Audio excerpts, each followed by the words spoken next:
Good evening, board members. I'm honored to be here with Mr. Rob Schwartz from RSP and Associates. As you know, Rob's been involved with the district for a number of years. He performed an enrollment analysis in 2012, another enrollment analysis in 2017. He's been a great resource in our study to look at our student generation tables and working with the cities of Aurora and Naperville. We spent a great deal of time over the last year Zooming and meeting with representatives of both cities. Rob has now completed another enrollment analysis. It's a 5-year projection that talks about where the district is heading with its student generations and enrollment. He's got a presentation, and he'll talk about where we're going to go from here as well. So with that, I'll turn it over to you, Rob. Great. Good evening, board and superintendents. It's great to be here in person. I'm glad that we have this opportunity to have this experience. I'm sure many of you, when you saw the presentation, you said, how in the world can we cover this within 30 minutes? Because there's so many slides. Well, those of you who know and remember back when we did the generation yield rate analysis, we provide a lot of visuals, a lot of context for you to go back to, but I may not speak to each slide. So if that was your expectation, that's not going to happen. What we will focus on is really these 4 areas that you see on this slide. We're going to talk a little bit about your enrollments, so you have some context of what that means. We'll talk a little bit about developments, and some of that will kind of lead into, if you want to know more, go to the yield rate study that we did. We'll then talk about the enrollment projections, and then we'll talk about the moving forward. What are our next steps? How do we move forward with some of the objectives that we think need to happen over the next year? So that's our agenda. Those that are viewing this, RSP, I'm the owner of the company. We've been working for school districts exclusively for about 18 years through the Midwest. As Jay alluded to, a lot of work that we've done here in your district, and we're honored to have been a part of a lot of the analysis that I think what we're hearing from the cities is really cutting edge with how we look at things with like generation yield rates. That said, we can't do what we have been able to accomplish for your district without the bottom part of this slide. We've gotten a lot of data from the school district, from the villages, the cities, the county, census data and whatnot, and without those data sets, we couldn't put together the analysis that we're presenting to you tonight. So I want to really acknowledge their and those specific entities, what they've been able to do in our conversations. So a little bit about enrollment. If we start at this 100,000-foot view, I want to capture what this means with enrollment, capacity, and development. So we're forecasting that your enrollment will decrease by about 1,000 students over the next 5 years. I'm going to give you information. I'll stop on specific slides why we think that's going to happen. You can see the individual breakdown by the grade levels of elementary, middle school, and high school where those changes occur. When we look at capacity, we've captured capacity 2 different ways. Those buildings that are going to be over 95% and those buildings that are going to be less than 75%. What we want you to capture from this information is that there's an imbalance of your enrollment throughout the district and at specific buildings. Some are too full, others are not as fully utilized as they could be. Again, you can see the breakdown at the elementary school, middle school, and high school. We get to development. Most of our development is going to be in the area of infill, and it's going to be a lot more multifamily type developments that could range from garden style apartments to townhomes, and that's probably the whole point of why we did the yield rate study that we completed, and I believe we've had the first read with the city of Naperville. So that's kind of the 100,000-foot view. The next few slides will give you some visuals of your district if you're not familiar. This one's with the city or village limits, then what the existing elementary attendance areas are, the middle school attendance areas, the high school attendance areas, and then the crux of how RSP has been able to do the work that we do is with these planning areas. And we have over 550 unique planning areas where we're analyzing what happens with enrollment, development, and demographics. And so it's clued in on, is it single family, is it multifamily, is it twin homes, duplexes. If we zoom into an area here where I believe it's around Still Middle School, if I'm looking at Still Middle School, what you're able to see here is what those planning areas mean to our analysis. The dots represent students in the 2021 school year. There's a green line that represents the planning areas. You can see the aerial background. This is the cornerstone of how all the data plays with itself. It is a statistical model, and so I won't go into all the details of this model, or we would be here for another hour. But really what you need to know is that all of those 550 planning areas have something uniquely happening to them each and every year based on different data analysis that's occurring in our assessments. This page here will illustrate some, but not limited to, the sources that we look at for your analysis. I do want to spend a moment on the live birth data. This is an important slide because when we look at the column, which is the second column, number of live births, you can see back in 2007 we had over 11,600 live births in DuPage County.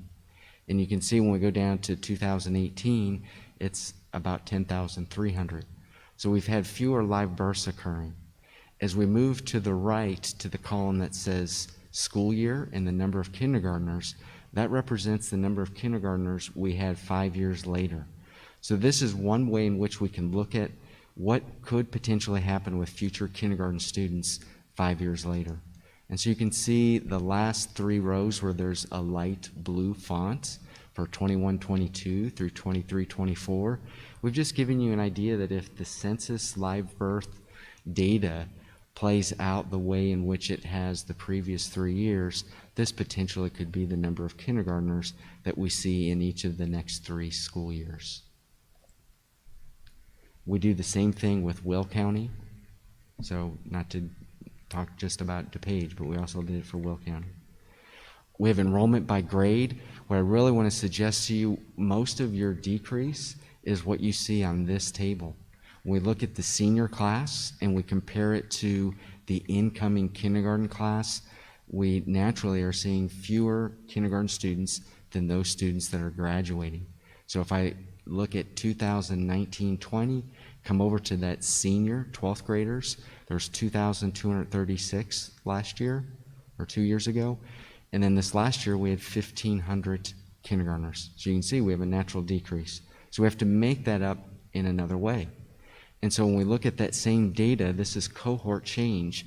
What has enrollment done as a first grader becomes a second grader, or a seventh grader becomes an eighth grader? This captures each of those years what that change has been. We also show you some different information about in-migration and out-migration. All I want to highlight here is on the maps, you're going to see dots. The dots represent where the student was as represented for the type of information that's being displayed. In this case, new students, so in-migration. If we zoomed in tighter, you would see in a household we might have an elementary and a middle school student at that same address, but you're just going to see one dot at the extent this map is. What I wanted you to take from this is the bullet points. You can see that we had similar number of new students this school year as we did last school year. This is something that's a little bit different than a lot of the districts we've been working with the impact of COVID. So you've held the number of new students. What we've seen with the students that are no longer receiving services here in the 2021 school year, it's up from what it was last year, but it's still lower than what it was 2 years ago. So again, something is different happening in your district than me just saying, hey, COVID had this impact on the number of new students or students that left your district. When we look at this particular map, we're trying to understand with those 550 planning areas, where have we seen change? Has it increased? Has it decreased? Green is a decrease, orange is an increase. The darker the orange, the greater the increase. The darker the green, the greater the decrease. So this is just a snapshot.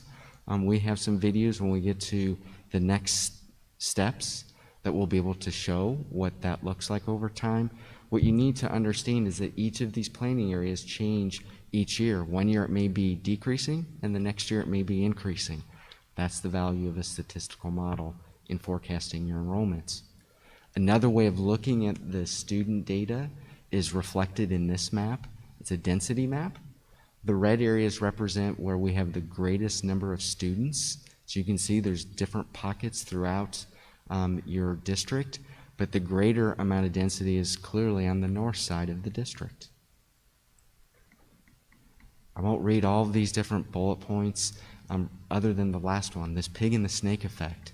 As we see larger grades graduate and smaller grades come in, we naturally should have a smaller enrollment. There's other things that are happening with demographics that are changing that, and as we move into the projections, we'll talk a little more to that extent. So a little bit about development. We always like to have some baseline data. This visual provides you the census population estimate, which is the green line, and that's been increasing where we have more than 800 new people within your school district boundary each year. The blue line represents the building activity, certificate of occupancies, different than building permits. This is when we can actually have people move into those units. And you can see over the last 2 years, it's been about 200 units, but we've had years where it's been over 1,000 units. We're becoming a very mature district where those infill development opportunities are what we've tried to highlight in our development section, where we potentially might see new kids in these new emerging developments. The red line represents the enrollment change. And you can see with this pig and the snake effect, we have fewer students each year based on the number of students in this cohort pyramid. Another way that we look at this data, and I think this is quite fascinating if we were to really isolate this by individual buildings. I'm going to focus on the district K-12 row, which is the bottom row of this table. When we go back in time for single-family yield rates, this helps identify what we've been seeing for the number of kids for every 100 units that fit the category of single-family. And so you can see that if we go back to 2007, quite a bit more students per unit than what we are seeing in 2020. This gets at some of the things that Jay and I have spoke about a lot, is how quickly does the existing housing inventory turn over. So it's really exciting to talk about new developments, but in your district, we have more inventory that's actually in the ground, active with households. And so how quickly we see some of that inventory turn over to allow new families to move in, to then also have children that go through your system, is really what we're trying to analyze in our analysis. So when do we see a regreening effect? When we look at multifamily developments, which is everything other than single family, quite a bit less than what we see with single family, but more than what we've seen in previous years, thus setting in motion that generation yield rate study that, again, I mentioned the city of Naperville has already had their first read. Significantly more kids are coming from some of the multifamily developments than we've ever had in years past. We look at home values, so you can go back and look at this map. The least affordable are going to be the orange and red areas. Again, this is all to the beholder's eye on what they think affordable is, right? So some of the areas that are blue, those would be the most affordable in the district. We do track where units are being built. I've already mentioned that in the previous slide. The dot clusters will indicate where those developments are. From the information that we gleaned from the cities, what we knew with the available infrastructure, infill projects, we've highlighted 2 different categories on this map. Green, where we're seeing existing development, so like Wagner Farms. Yellow, where we may see new development within the next 5 years. And most of that, if you note, is around the mall. We did provide some different analysis by city. that is important in realizing where we see units, the type of units, and the number of students that come from each of those type of units. I'm going to explain this slide, and this will help you understand each of the other slides. It's Aurora because it's alphabetical. So table 1 is showing you with the orange bar the number of units each year that were available. The blue line represents the number of students that lived in those single-family developments. And you can see that there were more students when we go back to 2010 than there are here in 2020, but the inventory is greater than it was in 2010. When we go to table 2, that is the multifamily development, so everything that's not single family, so that's mobile homes, duplexes, apartments. We can see that from 2015 to 2016, there was an increase in that activity. We saw a bump in students, and we've kind of plateaued in the number of students that are in those type of developments. We've had a slight decrease in this current school year. Table 3 will be the aggregate of both Table 1 and 2. Table 4 gets into the type of housing inventory, and you can see we have a greater share of multifamily development. Again, this is within the Indian Prairie 204 boundaries. We have about 54% multifamily and about 46% single family. So you'll see that breakdown for Naperville. We also provided what we are anticipating with developments in this table, providing you a current total and a 5-year total. This can change. We have regular meetings with the city. Jay and his team, and I know he's on the sunrise or sunset of his time here, but we're working on how that gets turned over, whereas those developments come online with the city, we can have conversations. Does that lead to future students? And are they elementary students? Are they middle school students, high school students, and so on? So again, this is just to give you an understanding of how that relates back to that statistical model. Again, I won't read each of these bullet points.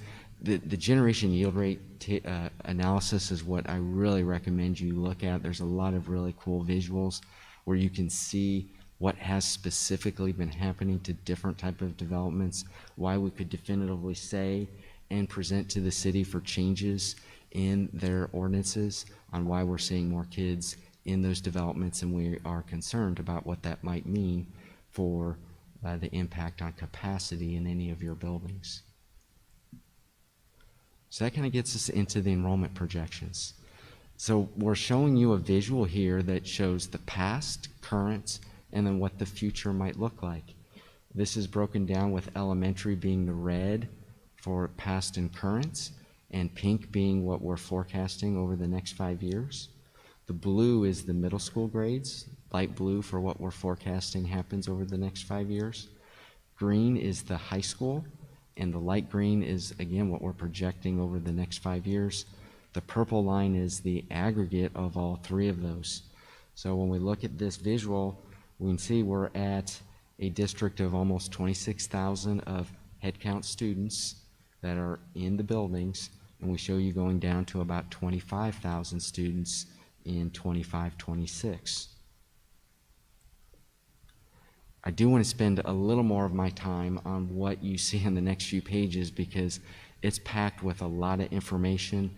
This slide you'll want to refer back to understand everything that we've put on the next few slides. So on the left-hand side in this table, what you're going to see is each of the buildings are listed and what grades are being served.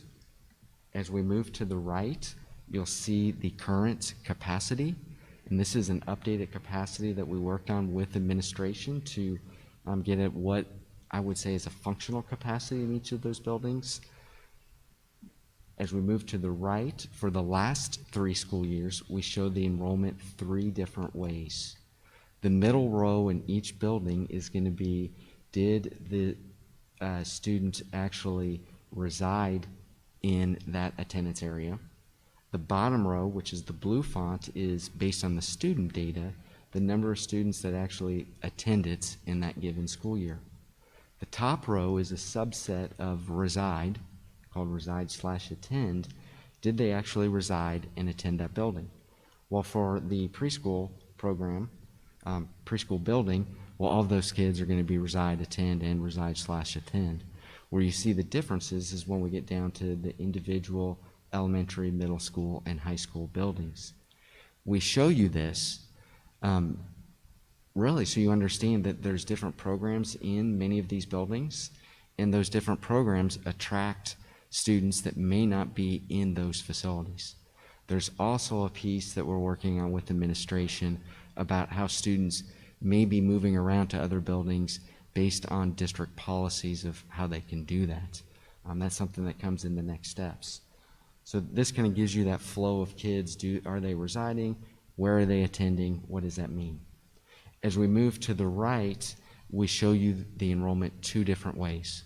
One based on if they reside and actually go to that building and attend, using this data that we have from the last 3 school years, what potentially could be the number of students that are sitting in seats in each of those schools. Again, this can change based on the type of programs that we have in any one of these buildings.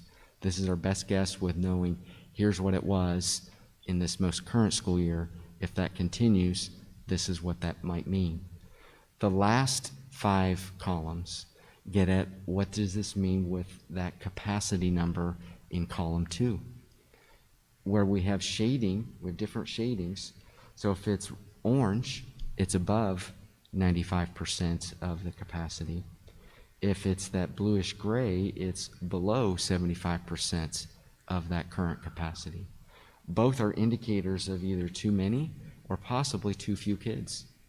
And so this starts to address, is there a way we can be creating our boundaries better to utilize our facilities, to have the right programs and so on. The left-hand side, you're going to see something that's oriented toward which high school feeder that building is associated. And so because we have some broken feeders, what we tried to do as best as we could visually, so if you're colorblind, I apologize with some of these colors. They don't quite maybe make much sense, but a way in which you can see where we have split feeders and how that maybe is impacting what we see for the enrollment as they move from elementary to middle school and then on into the high schools.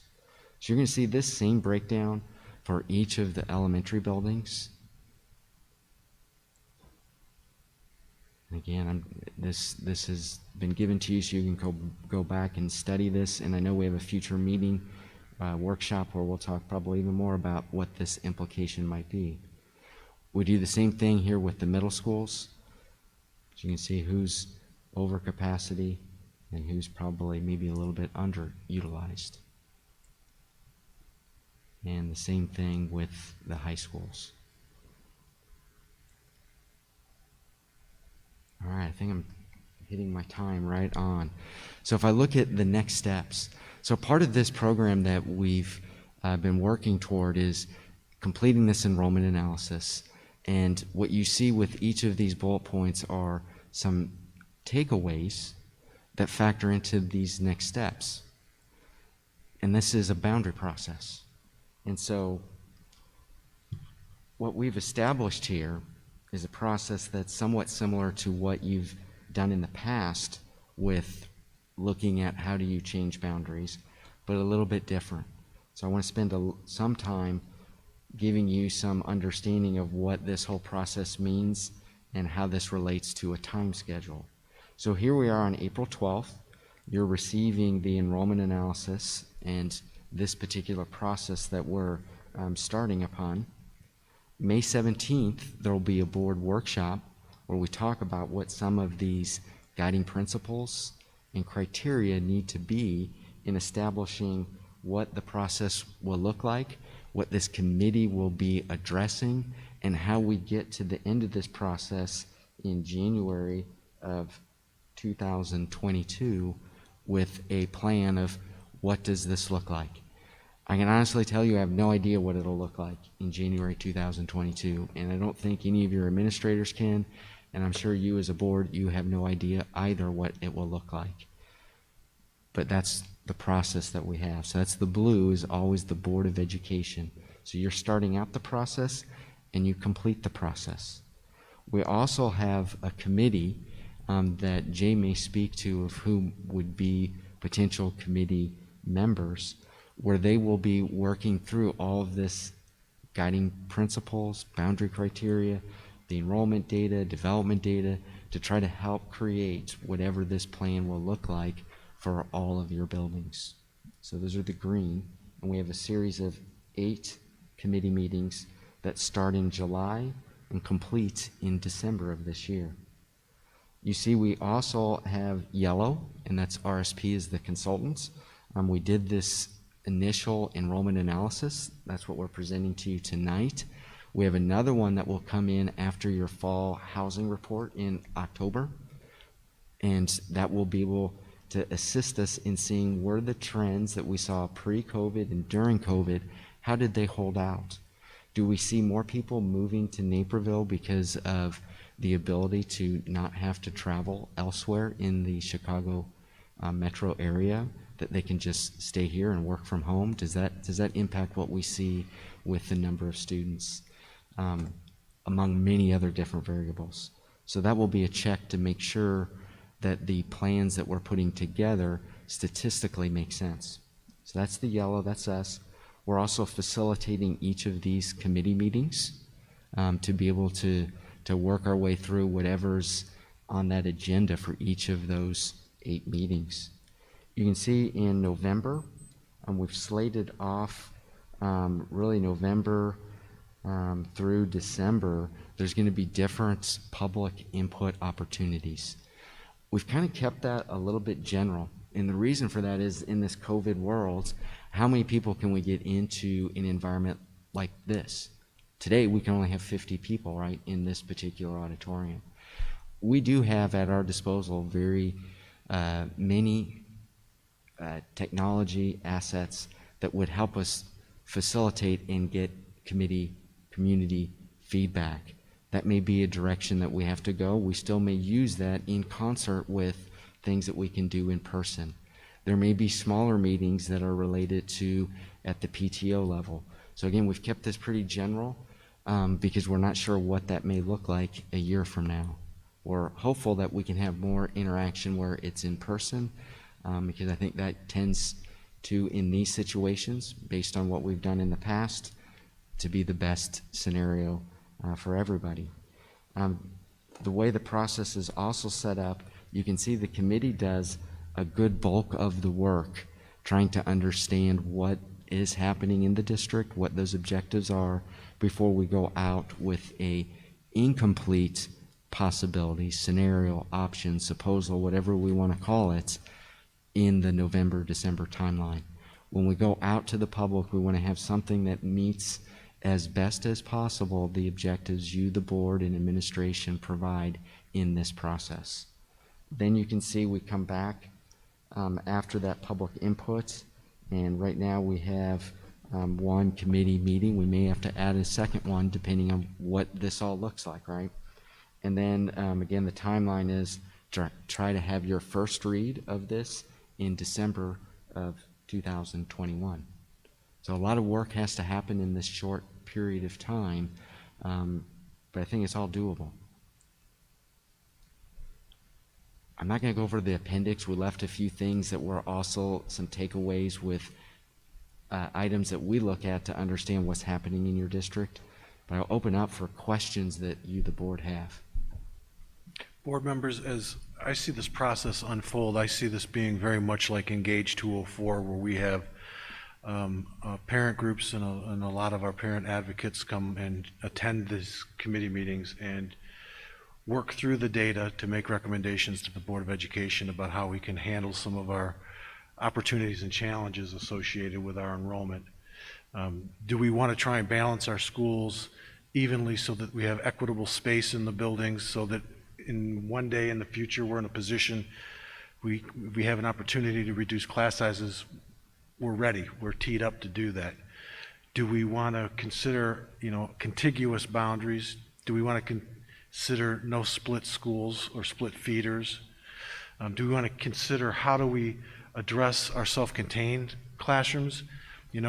Historically, our self-contained classrooms have always gone to the buildings that were least full, the ones with the smallest enrollment, and so they would bounce around depending upon what happened with enrollment. Maybe we give our self-contained classrooms a bite at the apple first, and we try and place those classrooms throughout the district so those families aren't driving, from the north end to the south end, or the south end to the north end. Do we consider a weighted average daily attendance, much like evidence-based funding set us up for, where we know that, certain students have certain challenges or unique needs, and they take additional resources, financial resources? You've all been in this boardroom enough to know that, a school district that's very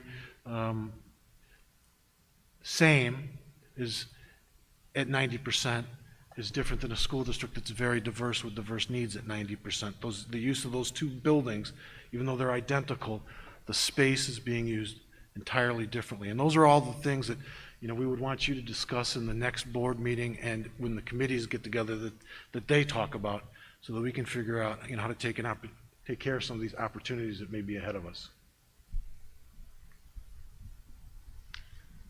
Great, great presentation. A lot of information there. I appreciate you getting through it as quickly as you did. There's a lot to digest for the board and the community on these issues. Let's hear some board comment, though. Mr. Rising?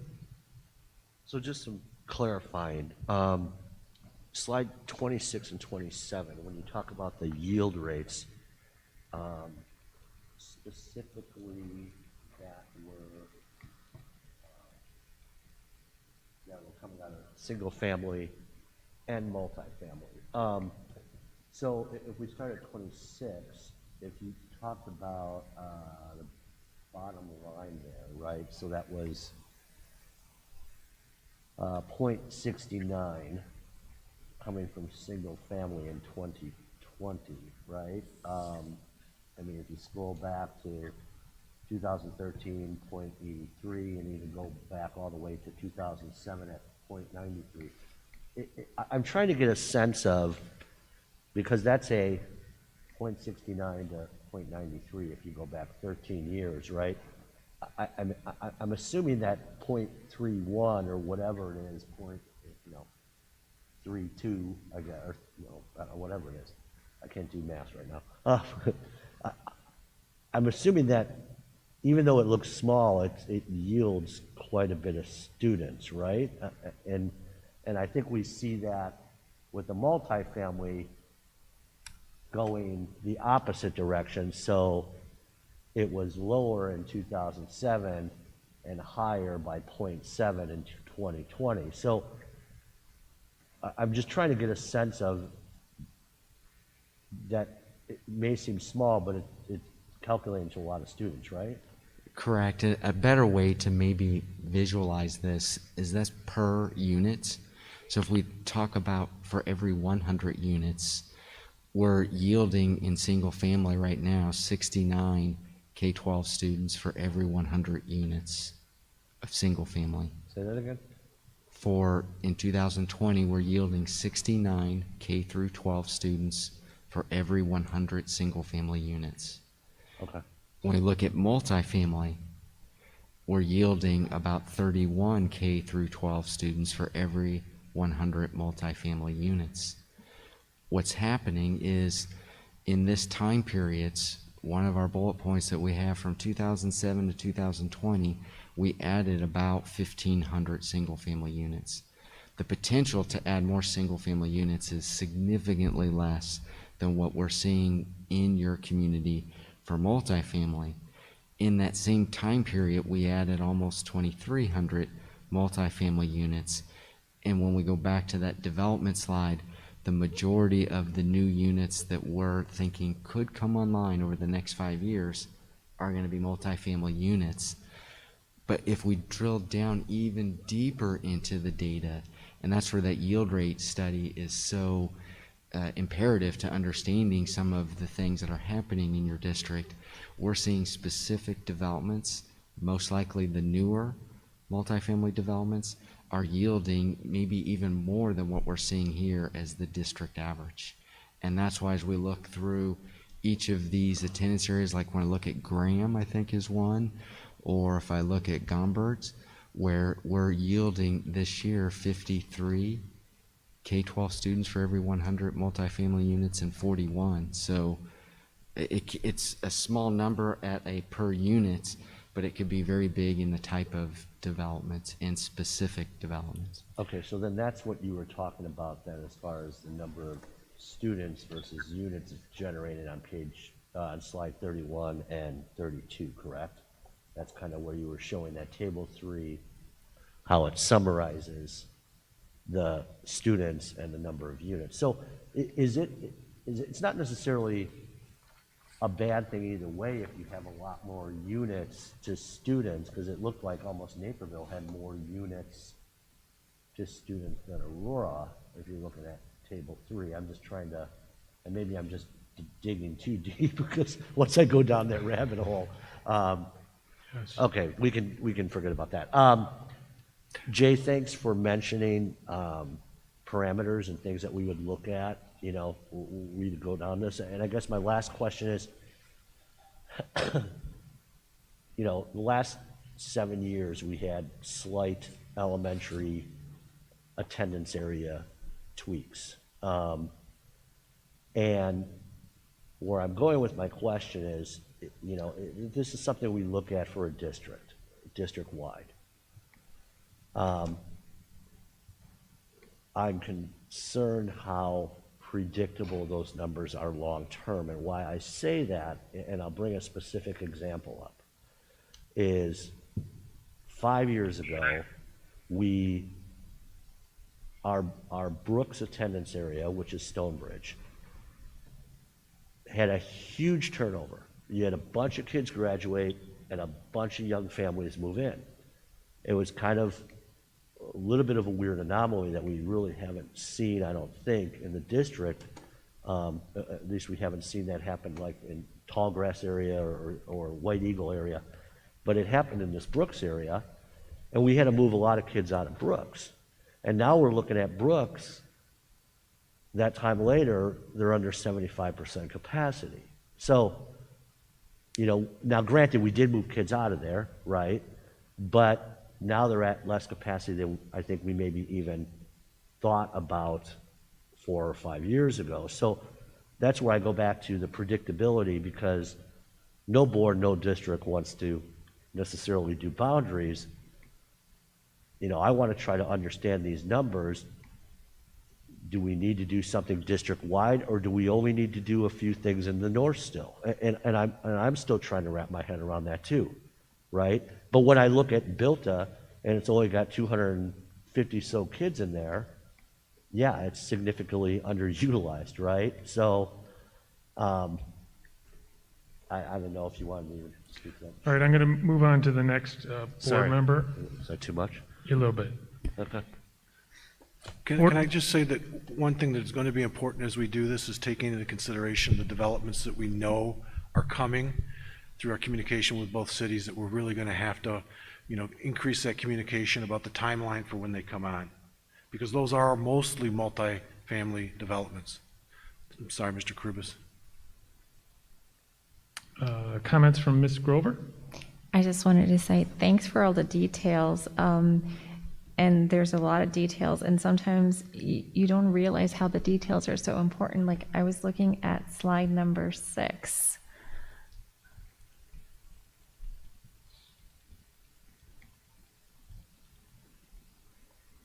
And I found this interesting because the elementary schools, if you look at 75% capacity, Fry is at 75%, Welch is at 75%, and they feed into Scullin, and so you would think, oh, Scullin is going to be 75%, but it's not. It's actually at 95%.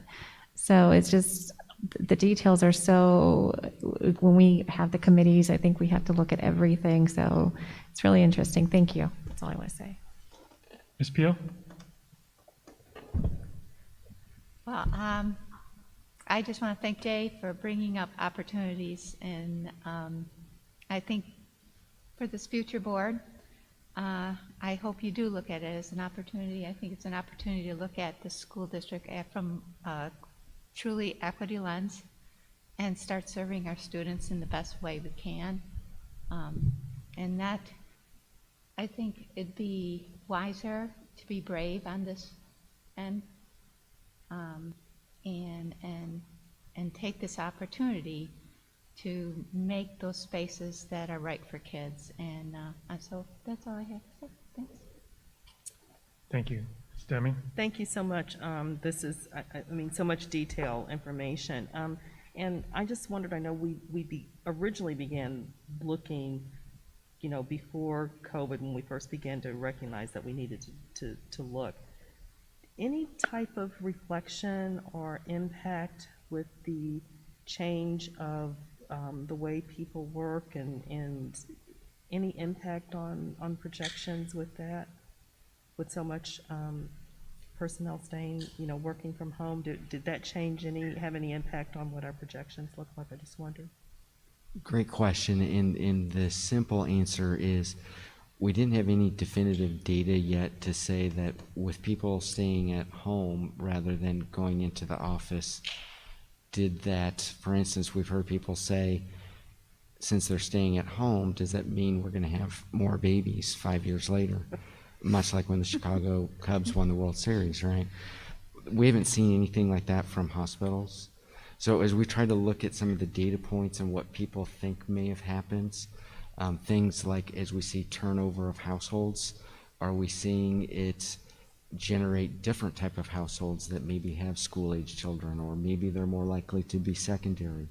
We don't yet have any definitive variables, but what we have done in this initial forecast was made some assumptions that some of those things should definitely have a positive impact on what it means for your district. Other districts we work with, it may actually be a negative. So it was really more on how we tried to model, saying that there's some things that are different. We don't have definitive variables, but how would this maybe potentially play out in this district? Okay, thank you. Great information. Thank you so much for providing, and lots of work for us. Thank you. Ms. Donahue? So on the yield, the student yields that are in this presentation, are they consistent with what we're using right now with the city of Naperville? They're consistent with the ones that we're going through the process and having adopted with the city of Naperville. Okay, okay. And the boundary committee, who's going to be on, or how is that getting formed?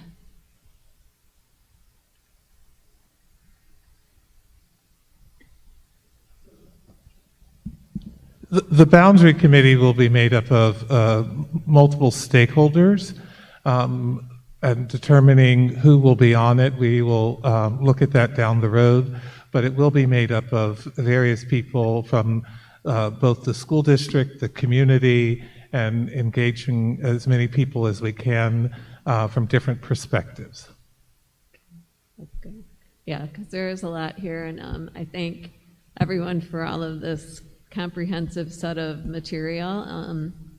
I know it's a difficult process, and it would be interesting to share some of the criteria that was used in the past when we did boundary realignment, or experience that you have with other districts on what variables were looked at for ultimately determining how to move students around to the different schools.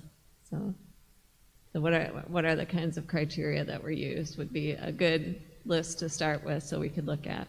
I can provide that for you. I've got files. But even outside our district, like if there's experience that you have through RSP with different districts that have looked at some creative criteria, I'd be interested in seeing what that is. And we'll talk about that on May 17th. Okay. Well, thank you very much, and I'm sure some people that are not going to be here to live through this will be very happy to not experience the trauma that goes on with. I might watch on TV. So, Once was enough. but, see. So thank you. Thank you. Mr. Razak, you still with us? Yeah, I'm still with you, and I want to thank RSP and Shay for all the work that they have done.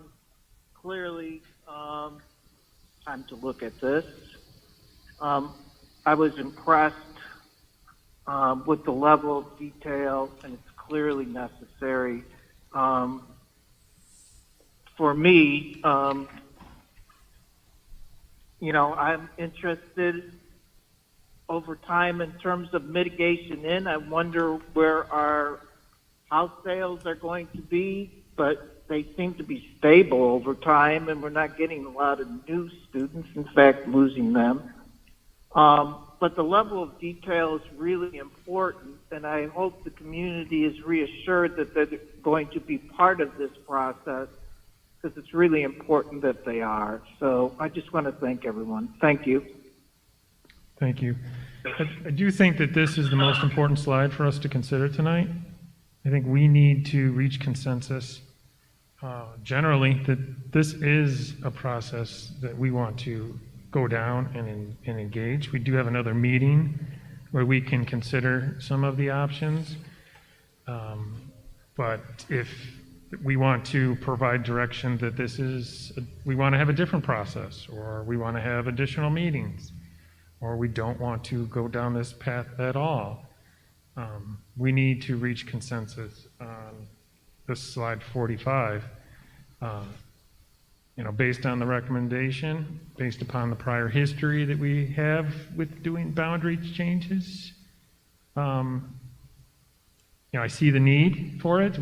Looking at the numbers and the discrepancies, I don't understand why we haven't had more complaints about some of the capacity issues as of recently.